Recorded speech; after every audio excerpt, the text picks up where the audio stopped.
अस्सलाम वालेकुम, आदाब। मैं हूं मोहसिन और बीबीएन पर आप देख रहे हैं खबरनामा। शुरुआत करते हैं हेडलाइंस से। छत्रपति शिवाजी महाराज की आज मनाई गई यौम पैदाइश। तेलंगाना के चीफ मिनिस्टर रेवंत रेड्डी और दीगर सियासी कायदीन ने पेश किया खिराज अकीदत।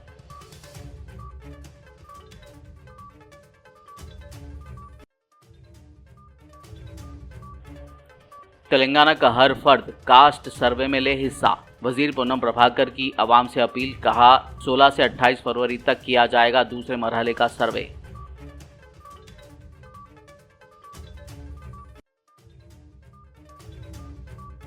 रमजान के दौरान मुसलमान मुलाजमीन को शाम 4 बजे रुखसती की रियायत पर बंडी संजय का रद्देअमल। हुकूमत से पूछा, अयप्पा माला दीक्षा लेने वाले हिंदू मुलाजमीन को क्यों नहीं दी जाती छूट।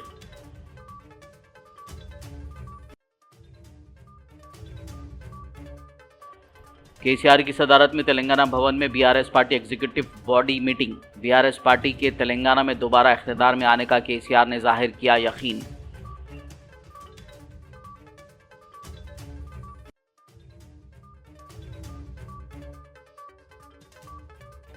हैदराबाद की अफजलगंज पुलिस ने अगवा के केस को अंदरून 48 घंटे किया हल। 3 मुलजमीन गिरफ्तार, बच्चे को किया वालिदैन के हवाले। और अब खबरों की तफसील। छत्रपति शिवाजी महाराज की यौम पैदाइश के मौके पर तेलंगाना के चीफ मिनिस्टर रेवंत रेड्डी ने जुबली हिल्स में वाक़ अपनी रिहायशगाह पर शिवाजी महाराज की तस्वीर पर फूल चढ़ाए। इस मौके पर सीएम रेवंत रेड्डी ने वजीर Sridhar Babu, MLA V Srihari, B Krishna Mohan Reddy और दीगर के हमरा शिवाजी महाराज को खिराज अकीदत पेश किया। रियासती वजीर पूनम प्रभाकर ने कहा है कि तेलंगाना के दानिश्वरों, कमज़ोर तबक़ात के कायदीन और दीगर की दरख्वास्त पर ज़ात की मरदमशुमारी में इंदराज का एक और मौका उन लोगों को दिया गया जिन्होंने किसी वजह से पहली बार कराए गए सर्वे में हिस्सा नहीं लिया था। उन्होंने कहा कि 16 से 28 फरवरी तक दूसरे मरहले का सर्वे जारी रहेगा। इस सिलसिले में एक वीडियो पैगाम जारी करते हुए पूनम प्रभाकर ने तेलंगाना हुकूमत की जानिब से तेलंगाना के हर फर्द से अपील की कि वो ज़ात के सर्वे में इंदराज करवाएं। తెలంగాణ రాష్ట్రానికి సంబంధించిన మేధావులు, బలహీన వర్గాల నాయకులు, ప్రొఫెసర్స్, వివిధ స్థాయిల్లో ఉన్నటువంటి అందరి విజ్ఞప్తి మేరకు తెలంగాణలో ఎవరైతే కుల గణన లోపల వాళ్ళ పేర్లు నమోదు చేసుకోలేదో 16వ తారీఖు నుంచి 29వ తారీఖు వరకు చేసుకోవడానికి 3 పద్ధతులలో అవకాశం కల్పించినాం. దయచేసి తెలంగాణ సమాజంలో ఎవరైతే జనాభా ఈ కులగణ సర్వేల నమోదు చేసుకొని సమాచారం ఇవ్వలేదో, ఇది స్వచ్ఛందంగా ఇచ్చే సమాచారం ఇందులో తప్పకుండా ఎవరైతే మిస్ అయినరో వాళ్ళందరినీ వెంటనే సమాచారం ఇవ్వమని తెలంగాణ ప్రభుత్వం పక్షాన ప్రతి ఒక్కరికి విజ్ఞప్తి చేస్తూ ఉన్నాం. ఇందుకు సంబంధించి ఆనాడు విజ్ఞప్తి చేసిన వాళ్ళు లేదా విమర్శించినటువంటి వాళ్ళు ఇప్పుడు మిస్ అయినటువంటి వాళ్ళందరినీ మోటివేట్ చేపించి ఇందులో జనాభా లెక్కల్లో ఈ యొక్క సర్వేలో భాగస్వాములు అయ్యే విధంగా చూడాలని ఆ సంఘాల మేధావులందరికీ విజ్ఞప్తి చేస్తూ ఉన్నా. అదేవిధంగా బాధ్యత గల ప్రతిపక్ష నాయకుడిగా ఈరోజు పార్టీ విస్తృత స్థాయి సమావేశం జరిపే సందర్భంలో కూడా ఇది ఒక ఎజెండా తీసుకొని ఎవరైతే తెలంగాణలో కుల సర్వేలో పాల్గొనలేదో మీరు ముందుగా మీరు కానీ కేటీఆర్ గారు కానీ హరీష్ రావు గారు కానీ సర్వేలో పాల్గొని పార్టీ పక్షాన బలహీన వర్గాల పట్ల మీ కన్సర్న్ చూపే విధంగా మీ పార్టీ సమావేశంలో నిర్ణయం తీసుకోవాలని కూడా ఈ సందర్భంగా కోరుతా ఉన్నాను. అవి చేయకుండా ఊరికైన విమర్శలకే పరిమితమైతే తెలంగాణ బలహీన వర్గం చూస్తూ ఊరుకోదనే మాట మనవి చేస్తూ మరొకసారి తెలంగాణ ప్రజలందరికీ విజ్ఞప్తి చేస్తున్నా, ఇప్పుడు ఇస్తున్నటువంటి అవకాశాన్ని వినియోగించుకొని కుల సర్వేలో భాగస్వాములై తెలంగాణ జనాభా లెక్కల్లో ఉండే విధంగా చూసుకోవాలని విజ్ఞప్తి చేస్తున్నాను. कांग्रेस हुकूमत की जानिब से रमज़ान के महीने में मुस्लिम मुलाजमीन को शाम 4 बजे रुखसती की खुसूसी रियायत दिए जाने पर मरकज़ी वज़ीर बंडी संजय ने नाराज़गी का इजहार किया और कांग्रेस लीडर्स को अपनी तनकीद का निशाना बनाया। उन्होंने सवाल किया कि जब मुसलमानों को शाम 4 बजे जाने की इजाज़त दी जा सकती है तो फिर उन हिंदू मुलाजमीन को क्यों छूट नहीं दी जा रही जिन्होंने अयप्पा माला दीक्षा ली हुई होती है। हिंदुओं से सौतेली माँ जैसा रवैया क्यों इख्तियार किया जाता है। बंडी संजय ने सवाल किया कि क्या कांग्रेस पार्टी के लीडर दरअसल हिंदू हैं, क्या उनमें हिंदू खून बहता है। అసలు మీ లోపట అసలు హిందువులేనా మీరు? నాకు అర్థం కాలే. మీ లోపల హిందూ రక్తం ప్రవహిస్తుందా? ఇవాళ సర్క్యులర్ చూసినా ఇవాళ ఇజ్జత్ సర్క్యులర్ చూస్తే ఇవాళ ఇప్పుడే ఇచ్చి ఇప్పుడు సాయంత్రం సర్క్యులర్ ఇచ్చావు. ఏమి ఇచ్చారు తెలుసా సర్కులర్? రంజాన్ టైంలో అంటే సాయంత్రం 4 గంటల తర్వాత పోవచ్చట వాళ్ళకు. నువ్వు రంజాన్కు 4 గంటల తర్వాత వాళ్ళకు ఉద్యోగాలు ఇచ్చిపెట్టి పోతే మాకు ఏమి ఇబ్బంది లేదన్నా. కానీ నా అయ్యప్ప ఏం పాపం చేసిండు? అయ్యప్ప స్వాములు ఏం పాపం చేసిండన్నా? నా అయ్యప్ప ఏం పాపం చేసిండన్నా? మధ్యాహ్నం దీక్ష తీసుకొని అయ్యప్ప మాల తీసుకొని మధ్యాహ్నం ఆఫీస్కి పోతే టిఫిన్ బాక్స్లో పోయి తినరాదు. అప్పుడప్పుడు వంట వేసుకొని మడితో తినాల్సి వస్తుంది. అవునా కదా? ఇలా ఈ ఉద్యోగస్తులు, ఉపాధ్యాయులు, ప్రైవేట్ ఉద్యోగులు కూడా అయ్యప్ప దీక్ష తీసుకొని ఉద్యోగానికి పోతే మధ్యాహ్నం పోదామంటే ఎవరు ఎప్పుడు తనిఖీ చేస్తారో, ఎప్పుడు సస్పెండ్ చేస్తారో ఒక భయానక వాతావరణంలో ఉద్యోగస్తులు, అయ్యప్ప దీక్ష చేసుకున్న ఉద్యోగస్తులు భయపడే పరిస్థితి వాళ్ళ తెలంగాణ రాష్ట్రంలో ఉంది. మధ్యాహ్నం భిక్ష లేకుండా పస్తులుండి అయ్యప్ప దీక్ష చేసుకునే పరిస్థితి వల్ల గంట సేపు బయటకు పోవాలంటే సస్పెండ్. మరి ఏ పాపం చేసిన అయ్యప్ప? ఆంజనేయ స్వామి దీక్ష చేసుకుంటే మాల ధరిస్తే వాళ్ళకు ఎగ్జామ్షన్ ఏం లేదు. భవానీ దీక్ష చేసుకుంటే వాళ్ళకు ఏం లేదు. శివమాల ఇప్పుడు శివరాత్రి వస్తుంది, శివమాల చేస్తే వాళ్ళకి ఎగ్జామ్షన్ లేదు. మరి సర్కల్ ఒక్కరికైనా అంటే హిందువుల పరిస్థితి తెలంగాణ రాష్ట్రంలో బిడ్డ బతికేది వాళ్ళ హిందువుల పరిస్థితి. बीआरएस पार्टी सरबराह व साबिक वज़ीर आला के चंद्रशेखर राव ने इस यकीन का इजहार किया कि बीआरएस पार्टी तेलंगाना में दोबारा इख्तियार हासिल करेगी। बता दें कि केसीआर की सदारत में तेलंगाना भवन में बीआरएस पार्टी एग्जीक्यूटिव बॉडी का इजलास मुनक्किद हुआ। इस इजलास के दौरान केसीआर ने कायदीन के साथ बीआरएस सिल्वर जुबली तकरीबात के प्रोग्रामों, रुकनियत साजी, तंजीमी कमेटियों और मुकम्मल मसाइल पर तबादला ख्याल करते हुए मुख्तलिफ मसाइल पर पार्टी सफ़ों को हिदायत जारी की। इस मौके पर पार्टी कायदीन को पार्टी के क़याम से लेकर आज तक के तवील सफ़र की याद दिलाई गई। केसीआर ने कांग्रेस पार्टी को अपनी तनकीद का निशाना बनाते हुए कहा कि रियासत में बरसर इख्तियार आने वाली कांग्रेस हुकूमत नाकाम हो चुकी है। उन्होंने तशवीश का इजहार किया कि तेलंगाना रियासत जिसके लिए उन्होंने जिद्दोजहद की थी और हासिल किया था, कांग्रेस के दौरे हुकूमत में दोबारा पीछे की तरफ जा रही है। उन्होंने पार्टी कैडर को तेलंगाना की बहाली के लिए जिद्दोजहद करने पर जोर दिया। केसीआर ने वाज़ेह किया कि तेलंगाना के लिए सिर्फ बीआरएस ही लड़ सकती है।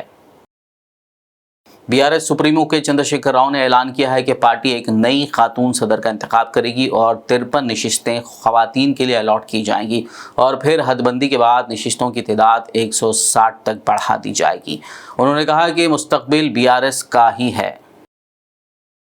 बीआरएस सरबराह के चंद्रशेखर राव ने ऐलान किया कि 27 अप्रैल को बीआरएस पार्टी का एक बहुत बड़ा जलसे-आम मुनक्किद किया जाएगा। तेलंगाना भवन में पार्टी कायदीनों कैडर से खिताब करते हुए केसीआर ने कहा कि बीआरएस तेलंगाना पीपल्स पार्टी है जिसने तेलंगाना रियासत का दर्जा हासिल किया और तेलंगाना के सियासी वजूद के तौर पर अपनी तारीखी जिम्मेदारियां पूरा की। केसीआर ने इजलास में शरीक कायदीन को हिदायत दी कि वो गांव की सतह से रियासती सतह तक पार्टी के बारे में लोगों को आगाही फराहम करें और पार्टी की कामयाबी और तेलंगाना के अवाम की देरपा कामयाबी के लिए काम करें। मजलिस पार्टी हेडक्वार्टर दारुस्सलाम वाक़ आगापुरा में शादी मुबारक और कल्याण लक्ष्मी स्कीम के मंजूरा चेक्स की तकसीम का सिलसिला जारी है। हल्के कारवान के एमएलए कौसर मोहिउद्दीन ने गोलकुंडा मंडल के तहत शादी मुबारक और कल्याण लक्ष्मी स्कीम के 255 मंजूरा चेक्स दरखास्त गुजारों में तकसीम किए। इस मौके पर गोलकुंडा एमआरओ और स्टाफ, मजलिसी कॉरपोरेटर्स, प्राइमरी यूनिट सुदूर और सरगर्म कारकुनान के अलावा इस्तिफादा कुनिंदगान मौजूद थे। सुबह 11:30 बजे दारुस्सलाम में शादी मुबारक और कल्याण लक्ष्मी के आसिफ गोलकुंडा मंडल के चेक दिए गए, जिसके अंदर 222, 225 शादी मुबारक और 14 कल्याण लक्ष्मी के चेकों को दिया गया।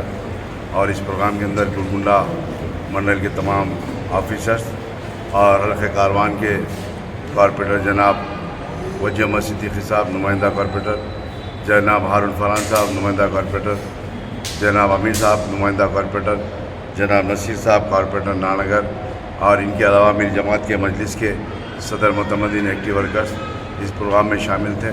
इंशाअल्लाह क़रीब के अंदर फिर 2-4 दिन के अंदर शेखपेट मंडल के भी कुछ शादी मुबारक के, कल्याण लक्ष्मी के हैं। और उसी तरीके से कल जो 12 मंगल को जो गोलकुंडा मंडल के आसिफ नगर मंडल के दिए गए थे, इंशाअल्लाह वो भी 1-8 दिन के अंदर और कुछ बचे हुए इंशाअल्लाह वो भी दिए जाएंगे। मैं इस मीडिया के ज़रिए आवाम से अपील करता हूँ कि आपके हल्के जात के अंदर जो भी मसाइल है या मुझको बताइए या मेरी जमात के वर्कर्स को बताइए, सदर मुतमदीन को बताइए या मेरे कॉरपोरेटर्स को बताइए। इंशाअल्लाह आपके मसाइल को हल करने की पूरी कोशिश की जाएगी। शुक्रिया, खुदा। हल्के असेंबली याकुतपुरा के मजलिसी एमएलए जाफर हुसैन मिराज ने चारशंबे की सुबह जीएचएमसी कमिश्नर के हमरा रंगेली खिड़की, मौला का छिल्ला, गंगानगर नाला और दीगर इलाकों का दौरा करते हुए ज़ेर इल्तवा कामों का मुआयना किया। उन्होंने ओहदेदारों को मौसम बरसात से कब्ल नालों के तमाम कामों को मुकम्मल करने की हिदायत दी। इसके अलावा एमएलए जाफर हुसैन मिराज ने चारशंबे की दोपहर में कुरमागोड़ा डिवीजन में जारी तरक्याती कामों का जायजा लिया। इस मौके पर उन्होंने 36 लाख की लागत से वीडीसीसी रोड और 13 लाख की लागत से जारी सीवरेज लाइन के कामों का मुआयना किया। मज़कूरा दौरों में मजलिस पार्टी कॉरपोरेटर्स, प्राइमरी यूनिट सुदूर और सरगर्म कारकुनान और मुतल्लिक़ा महकमों के अहदेदार मौजूद थे। आज याकुतपुरा असम्बली कॉन्स्टिट्यूंसी कुरमागोड़ा डिवीज़न में 2 काम का आगाज़ हुआ है और मुकम्मल होने जा रहा है। एक काम है जो सीसी रोड का पुल्ला तोटा के पास में है, जिसकी लागत 36 लाख रुपए है, और एक भरतनगर जहाँ पे सीवरेज का काम हुआ जिसकी लागत 13 लाख रुपए। जुमला दोनों काम अगर मिलाते हैं तो इसका 49 लाख हो रहा है, जो अल्लाह के फजल करम से नक़ीब मिल्लत और हबीब मिल्लत की ख़ास क़यादत और निगरानी के अंदर मजलिस इत्तेहादुल मुस्लिमीन आए दिन याकुतपुरा असम्बली कॉन्स्टिट्यूंसी में कामा करा रही है। अल्लाह का एहसान है। मेरे साथ में यहाँ पे मुकामी कारपोरेटर, नुमाइंदा कारपोरेटर जनाब शफाहत साहब और मजलिस इत्तेहादुल मुस्लिमीन के तमाम सदर मोतमदीन, एक्टिव वर्कर, ज़िम्मेदार मौजूद है। मजलिस की पहचान अपने काम से है। उसी के सिलसिले में हमने रेगुलर जहाँ जहाँ पे भी ज़रूरत है वहाँ पे कामों का न सिर्फ आगाज़ करा रहे हैं बल्कि काम जितना जल्दी हो सका उसको मुकम्मल करा रहे हैं। मैं आज के इस प्रोग्राम में बस्ती के तमाम ज़िम्मेदार, हमारे हिंदू भाई भी तमाम साथ हैं, उन सब का भी तहे दिल से शुक्रिया अदा करते हुए print media, electronic media, social media का भी शुक्रिया अदा कर रहा हूँ। बहुत बहुत शुक्रिया। खबरनामे में फ़िलहाल लेंगे एक ब्रेक। मुलाकात होगी इस छोटे से ब्रेक के बाद।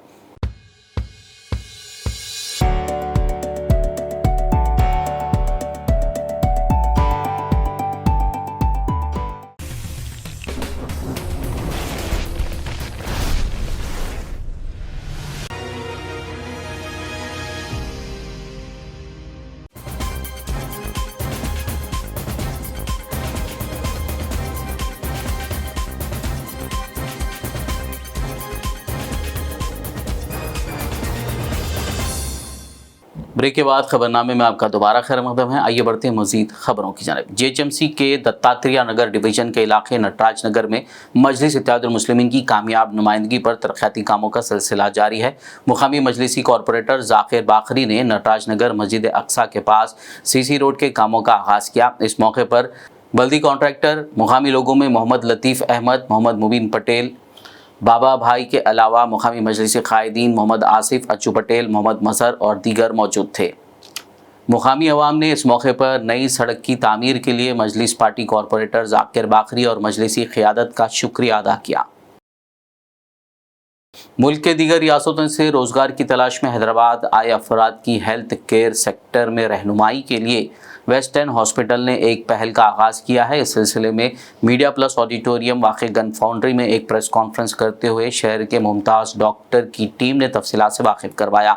इस मौके पर doctor Matinuddin Salim, doctor Kirmani, doctor Faisal Mustafa, doctor Sarang, doctor Imran, doctor Safiullah और दीगर मौजूद थे। हम लोगों का विजन ये है कि we should be available, affordable and accessible to all, चाहे वो लोकल रहो चाहे नॉन लोकल रहो, हम हर एक के लिए अवेलेबल रहना और इतना अफोर्डेबल रहना कि हम अपनी क्वालिटी और अपना स्टैंडर्ड मेंटेन करते हुए और हमारा जो लेवल ऑफ केयर है वो सबके लिए अफोर्डेबल रहना। क्योंकि अक्सर ऐसा होता है कि छोटी सी चीज़, हर्निया हाइड्रोसिल अपेंडिक्स है, प्रोस्टेट है, मेल्स में प्रोस्टेट के 40 साल की उम्र के बाद हर एक को प्रोस्टेट हो जाता है। प्रोस्टेट में थोड़ी बहुत सूजन है तो वो बगैर सर्जरी के दवाइयों के जरिए से मैनेज की जा सकती है, लेकिन अक्सर जो है वो प्रोफेशनलिज्म उतना ज़्यादा नहीं है। लोग बोलते नहीं भाई सर्जरी करा लो, ख़त्म करो, लेकिन ज़रूरी नहीं कि उसको सर्जरी किया जावे। तो ऐसे पेशेंट्स को हम लोग without any surgical procedure medical management पे भी मैनेज करते हैं। और कुछ चीज़ें ऐसी रहती है जिनकी एक लिमिट रहती है कि हाँ भाई अब इसके बाद दवाइयाँ काम नहीं करती हैं। तो उस स्टेज पे आने के बाद डॉक्टर शादान कादरी जो है वो क्वालिफाइड यूरोलॉजिस्ट है, अपोलो हॉस्पिटल से उन्होंने यूरोलॉजी कंप्लीट किया है और मिनिमल एक्सेस सर्जरीज जो दूरबीन के जरिए से जो इलाज हो सकता है वो उसकी एक्सपर्ट है। अभी फिल वक्त वो अवेलेबल नहीं है, वो सर्जरी में कहीं मसरूफ है, इसलिए वो आ नहीं पाई मीटिंग के अंदर।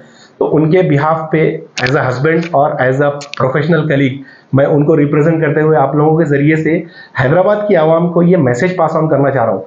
हम लोग ने जो सबसे अहम चीज़ जो नोटिस की है, मुस्लिम ख़वातीन जो हैं अपने जो अंदरूनी मसाइल हैं वो किसी को बताने के लिए मरना पसंद करती हैं, लेकिन किसी को बताना पसंद नहीं करती हैं। तो ये एक चीज़ हमारे लिए फ्रीडम रहेगी कि अब अपनी मुस्लिम कम्युनिटी में एक ऐसी खातून है जो यूरोलॉजिस्ट भी हैं, जनरल सर्जन भी हैं, तो उनके ज़रिए से ब्रेस्ट के प्रॉब्लम्स हैं, यूरोलॉजिकल जो प्रॉब्लम है, गायनेकोलॉजिकल जो प्रॉब्लम है, वो खुल करके डिस्कस कर ले सकते हैं। तो डॉक्टर शादान कादरी भी अवेलेबल रहती हैं वहाँ पर, और हम लोग कोशिश ये करते हैं कि हमारे हॉस्पिटल में अगर कोई पेशेंट आ जा रहा है तो वो बगैर इलाज के वापस ना जावे। ये हम लोगों का एम है। जितना हो सकता है कम से कम अखराजात में, चाहे वो लोकल रहे चाहे नॉन लोकल रहे, चाहे मेल रहे चाहे फीमेल रहे। अब doctor Shadan Qadri female urologist है तो इसका ये मतलब नहीं कि वो मेल पेशेंट चेक नहीं करेंगी। मेडिकल फील्ड में तो हर एक को चेक कर सकते हैं। तो हाइड्रोसील है, प्रोस्टेट है। आदिलाबाद रूरल मंडल के निशान घाट में बिजली की सहूलत फराहम करने के मुतालबे के साथ चारशंबे को CPI की क़यादत में बिजली दफ्तर के सामने धरना दिया गया। इस मौके पर पार्टी की ज़िला मुआविन सेक्रेटरी सरदार देवेंद्र ने कहा कि बिजली की अदम दस्तियाबी के बायस गरीब आवाम को शदीद मुश्किलात का सामना है। उन्होंने कहा कि कई बार हुक्काम की तवज्जो इस मसले की तरफ मबजूल करवाई गई, लेकिन अब तक कोई इक़दाम नहीं किया गया। उन्होंने मुतालबा किया कि हुक्काम फौरी तौर पर इस मसले को हल करें ताकि अवाम को राहत मिल सके। ఆదిలాబాద్ జిల్లా కేంద్రంలో ఎలక్ట్రిసిటీ ఎస్సీ కార్యాలయం ముంగట నిషాన్ ఘాట్లో కరెంట్ సౌకర్యం కల్పించాలని చెప్పేసి నిరసన ధర్నా చేపట్టడం జరుగుతుంది. గత 7-8 సంవత్సరాల నుంచి నిషాన్ ఘాట్లో ప్రజలు అక్కడ జీవనం కొనసాగిస్తూ ఉన్నారు. ఇలా ఎలక్షన్ సమయంలో ప్రతి నాయకుడు మేము అది చేస్తాం ఇది చేస్తామని ప్రతి మూలకు పోయి హామీలు ఇస్తారు, కానీ ఇలా గెలిచిన తర్వాత ఏ మూలకు పోకుండా ప్రజలను పట్టించుకోవడం లేదు. కాబట్టి వెంటనే గత ప్రభుత్వంలో ఎన్నో పోరాటాలు చేసినప్పటికీ కూడా ఆ ప్రభుత్వం పట్టించుకోకపోవడంతో ఈ ప్రభుత్వంను గెలిపించిన ప్రజలు ఇప్పటికైనా ప్రజాపాలన అని చెప్తున్నటువంటి కాంగ్రెస్ ప్రభుత్వం రేవంత్ రెడ్డి సర్కార్ గారు వెంటనే నిషాన్ ఘాట్లో करंट सदुपायमु। आरमूर मजलिस पार्टी कायदीन के एक वफद ने सदर आरमूर मजलिस ज़हीर अली की क़यादत में आरमूर डिविजनल इंजीनियर से मुलाकात करते हुए रमज़ानुल मुबारक के महीने में बिला वक्फ़ा बरक़ी की सरबराही को यकीनी बनाने एक याददाश्त हवाले की। वादियाज़ा आरमूर सदर मजलिस मोहम्मद ज़हीर अली ने मीडिया से बात करते हुए तफसीलात बताई। इस मौके पर Majlis secretary Khalid, joint secretary Javed, Nizam, youth president Sameer Balala, Arshad और दीगर मौजूद थे। आज हम इलेक्ट्रिकल डिविजनल इंजीनियर साहब से मुलाकात के लिए उनके ऑफिस पर पहुंचे और रमज़ानुल मुबारक के आमद के मौके पर सदर मजलिस बैरिस्टर असदुद्दीन ओवैसी साहब की हिदायत पर हमने डिविजनल इंजीनियर साहब से मुलाकात की और रमज़ान के महीने में जो बरक़ी की कटौती होती है इस पर रोक लगाने के लिए बात की है, और जो भी रमज़ान से पहले अगर कोई मेंटेनेंस के अगर कोई काम हो तो इन सब को पूरा किया जाए, ताकि रमज़ान के महीने के अंदर हमारे मुसलमान भाई एक महीने तक रमज़ान के रोज़े रहते हैं और मस्जिदों में इबादत करते हैं, ताकि उनको तकलीफ़ ना हो। इसलिए हमने डिविजनल इलेक्ट्रिकल इंजीनियर साहब से हमने मुलाकात की और तफसीली बात की और एक तहरीरी याददाश्त पेश की, जिसमें हमने बताया कि पिछली बार भी ऐसे कई प्रॉब्लम्स आए जिसकी वजह से रोज़ेदारों को तकालीफ पेश आई, और लास्ट सैटरडे को भी जो है पावर कट किया गया 3-3 घंटे। तो इसलिए हम पहले ही रमज़ान की आमद से पहले हम लोग का ये मुतालिबा है कि जो जो मेंटेनेंस के काम हैं उन सबको पूरा किया जाए, ताकि आरमूर म्यूनसिपाल्टी के अंदर करंट की प्रॉब्लम ना हो, रोज़ेदारों को तकलीफ़ ना हो। इसलिए मजलिस इत्तेहादुल मुस्लिमीन ने एक तहरीरी याददाश्त पेश करते हुए ये मुतालिबा किया कि जो जो मेंटेनेंस के काम है उनको पूरा किया जाए। और रमज़ान के क्योंकि 2 तारीख से रमज़ानुल मुबारक का महीना शुरू हो रहा है और बिलखुसूस आरमूर म्यूनसिपाल्टी के अंदर ज़्यादातर प्रॉब्लम्स अगर कहीं पेश आते हैं तो वो आरमूर म्यूनसिपाल्टी के अंदर मामिडपल्ली और पिरकिट के अंदर। तो हम एई मैडम से और हमारे डिविजनल इलेक्ट्रिकल इंजीनियर साहब से हमारा ये मुतालिबा है कि ख़ासकर पिरकिट मामिडपल्ली के ऊपर तवज्जो दी जाए, वहाँ पर क्योंकि बार बार की बिजली की कटौती होती है वो ना हो। इसको जो भी काम अगर बाकी है उसको मेंटेनेंस अभी से किया जाए तो रमज़ान के महीने में जो है बिजली की कटौती नहीं होगी। हैदराबाद की अफजलगंज पुलिस ने अंदरून 48 घंटे एक 10 साल बच्चे के अगवा के केस का सुराग लगाते हुए 3 मुलजिमीन को हिरासत में ले लिया और बच्चे को उसके वालिदैन के हवाले कर दिया। पुलिस के मुताबिक मुलजिमीन ने बच्चे को ज़रूरतमंद जोड़े को फ़रोख्त करने के मकसद से अगवा किया था। कड़पा से उनका बेटा के साथ आया सिस्टर ने देखने के लिए, but unfortunately she was lost her mobile, she didn't get any contact with her sister, so she is staying in the CBS while begging along with her son. So on 15th afternoon when she was in intoxication condition, two accused persons observed that she was in sleeping mode and her baby was crying at there, and by seeing that baby they kidnapped that boy and went away. She searched in and surrounding areas and gave a complaint in the Afzalganj police station. Basing on her complaint, we registered a kidnap case against the unknown accused persons, and with the close supervision of ACP, Additional DCP, SHO and Detective Inspector Mr. Madhu and his team, they searched various CCTV cameras and found the accused persons are there in the Toli Chowki limits. So yesterday evening we apprehended one accused male and 2 women persons and we rescued the kidnapped baby. Have they sold that baby to something or? They have an intention to sold that baby. They still because accused one person is also A2 is husband of woman, one who rescued from her. So they have some small child, but they want to sell this baby. Whoever doesn't have children. How many people are still in this matter? So presently 3 people are arrested and one accused person is absconded. We will trace him immediately. GRP और RPF Secunderabad ने Secunderabad railway station पर checking के दौरान ओडिशा से सिकंदराबाद आ रहे एक शख्स को गिरफ्तार करते हुए उसके पास से तकरीबन 4 किलो खुश्क गांजा जब्त कर लिया, जिसकी मालियत 96,475 रुपये बताई गई है। हाल ही में दिल्ली में मुनक़िदा बैनुल अक़वामी खो खो चैम्पियनशिप में हिस्सा लेकर ट्रॉफी जीतने वाली भारतीय टीम के रुकन शिवा रेड्डी का आदिलाबाद में शानदार इस्तकबाल किया गया। भारतीय खो खो टीम के आलमी फतेह में उन्होंने अहम किरदार अदा किया। फिलवक्त वो आदिलाबाद में बतौर पोस्टल असिस्टेंट खिदमात अंजाम दे रहे हैं। इस मौके पर शिवा रेड्डी ने अपने ख्यालात का इजहार करते हुए अपनी कामयाबी में ताउन करने वाले तमाम अफराद का शुक्रिया अदा किया। ఆదిలాబాద్ మా పోస్ట్ ఆఫీస్కి నేను ధన్యవాదాలు తెలియజేసుకుంటున్నాను. ఎందుకంటే మా స్పోర్ట్స్ కోటాలో మేము రిక్రూట్మెంట్ అయ్యాము, మేము ఇద్దరం ఒకటే టైంలో. మాతో పాటు మొత్తం 57 మెంబర్స్ రిక్రూట్మెంట్ అయ్యారు. ఆ రిక్రూట్మెంట్ అందరం ఇంటర్నేషనల్ ప్లేయర్స్మే రిక్రూట్మెంట్ అవ్వడం జరిగింది. కానీ మాకు ఇక్కడ ఆదిలాబాద్ రావడం, మా ఇద్దరికి ప్రత్యేకంగా ఆదిలాబాద్ అంటే మా హెచ్ఓ అంటే మా డిఓ ఇక్కడ నుంచి మాకు సపోర్ట్ చేయడం జరుగుతుంది. మేము 57 మెంబర్స్ని పార్టిసిపేషన్ చేసాం, అంటే జాబ్స్ వచ్చాయి. జాబ్స్ వచ్చిన దగ్గర నుంచి మేము అంటే పార్టిసిపేషన్లో మాదే ఎక్కువ రిజల్ట్ వస్తుంది. అంటే దానికి కారణం మేము ఎంతైతే అంటే కష్టపడుతున్నామో మాకు సపోర్ట్ చేసే వాళ్ళు కూడా అలానే సపోర్ట్ చేస్తున్నారు. దీనికి ప్రత్యేకంగా ఆదిలాబాద్ హెచ్ఓ మా పోస్ట్ ఆఫీస్ మాత్రం బాగా సపోర్ట్ చేస్తారు. చిన్నదానికి పెద్దదానికి నేను ఏదైనా టోర్నమెంట్కి వెళ్దామన్నా ఎమ్మటే ఇక్కడ డిలే చేయకుండా తొందరగా ఫార్వర్డ్ చేయటం, అక్కడ నుంచి డిఓ నుంచి మళ్ళీ ఎమ్మటే మా సార్ వాళ్ళకి కనుక్కోవటం, డిఓలో చాలా స్పీడ్గా మళ్ళీ ఆర్ఓకి వెళ్తాం, ఆర్ఓ నుంచి మళ్ళీ సర్కిల్కి వెళ్తాం, మళ్ళీ అక్కడ నుంచి కొంచెం లేట్ అయినా పర్లేదు మీరు వెళ్ళండి నేను చూసుకుంటానని మాకు భరోసా ఇచ్చి ఇట్లా ముందుకి చాలా ఎంకరేజ్మెంట్ చేస్తారు. మేము అంటే కష్టపడి ఆడతాం, ప్రతి ఒక్క అథ్లెట్ కానీ ఎవరైనా కానీ కష్టపడి ఆడాలని ట్రై చేస్తారు. ఎందుకంటే నేను ఎన్ని సంవత్సరాలు కష్టపడిన దానికి నాకు రిజల్ట్ వచ్చిందని నేను ఇప్పుడు మనస్ఫూర్తిగా ఫీల్. ఇది సీనియర్ నేషనల్స్ బెస్ట్ పర్ఫార్మెన్స్ని బట్టి వరల్డ్ కప్ క్యాంపుకి సెలెక్ట్ చేయడం జరుగుతుంది. ప్రతి ఒక్క స్టేట్ నుంచి బెస్ట్ ఆడేవాళ్ళు అంటే best players 3 members, 1 member, 2 member స్టేట్కి వచ్చి ఒక్కొక్కరు లేదంటే ఇద్దరు అలా ఉంటారు. దాంట్లో సీనియర్ నేషనల్స్ పర్ఫార్మెన్స్ బట్టి మాకు జవహర్లాల్ నెహ్రూ స్టేడియంలో 1 మంత్ డిసెంబర్ నుంచి క్యాంప్ స్టార్ట్ అయింది. 1 మంత్ క్యాంపు అయిపోయిన తర్వాత ఆ పర్ఫార్మెన్స్ని బట్టి మాకు అక్కడ సెలెక్ట్ చేయడం జరిగింది.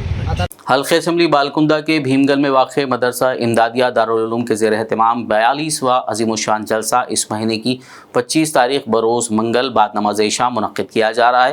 इस सिलसिले में चारशंबे को जलसे के पोस्टर की रस्म इजरा अंजाम दी गई। सदर मदरसा हाफिज़ फ़हीम ने उम्मत मुस्लिमीन से कसीर तादाद में शिरकत की गुजारिश की है। इस मौके पर नायब सदर हाफिज़ मोहम्मद मोहसिन, हाफिज़ जलाल, मुफ्ती मोहम्मद मोहसिन, मौलाना तौफ़ीक़ व दीगर मौजूद थे। 25 फरवरी 2025 26 शाबान मुअज़्ज़म बरोज़ मंगल इस रूहानी और बाबरकत महफिल में आप तमाम अहबाब से दरख्वास्त है कि अपने दोस्त अहबाब के साथ खुसूसन बींगल, बाबापुर, अतराफ़ अखलाफ के तमाम मुसलमानों से, उलमा, हुफ़ाज़, अइम्मा मसाजिद और तमाम अहबाब से हम बहुत ही अदब और एहतराम के साथ गुजारिश करते हैं कि अपने वक्त को फारिग करके ज़रूर इस जलसे के अंदर शिरकत फरमाएँ।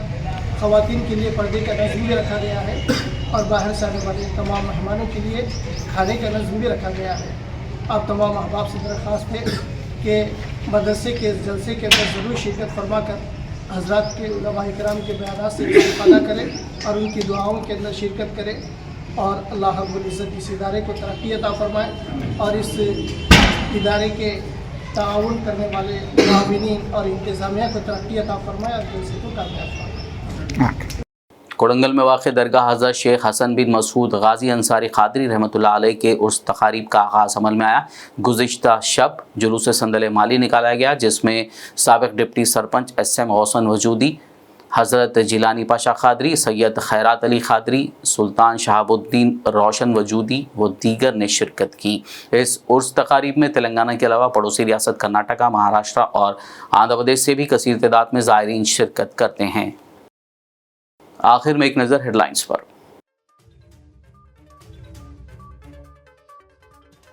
छत्रपति शिवाजी महाराज की आज मनाई गई यौम पैदाइश। तेलंगाना के चीफ मिनिस्टर रेवंत रेड्डी और दीगर सियासी कायदीन ने पेश किया खिराज अकीदत।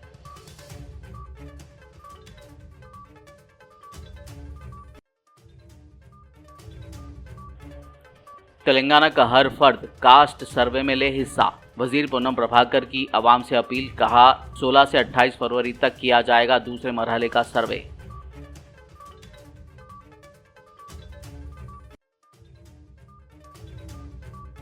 रमज़ान के दौरान मुसलमान मुलाजमीन को शाम 4 बजे रुखसती की रियायत पर बंडी संजय का रद्द-ए-अमल। हुकूमत से पूछा, अयप्पा माला दीक्षा लेने वाले हिंदू मुलाजमीन को क्यों नहीं दी जाती छूट।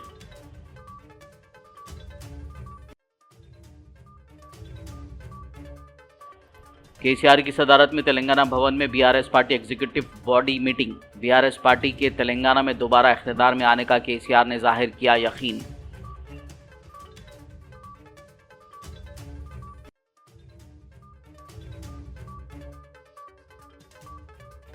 हैदराबाद की अफजलगंज पुलिस ने अगवा के केस को अंदरून 48 घंटे किया हल।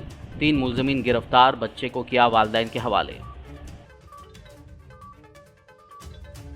खबरनामे में फिलहाल बस इतना ही। ताज़ा तरीन अपडेट्स के लिए देखते रहिए BBN न्यूज़। यूट्यूब और फेसबुक पर मौजूद हमारे वीडियोस को लाइक और शेयर ज़रूर कीजिए।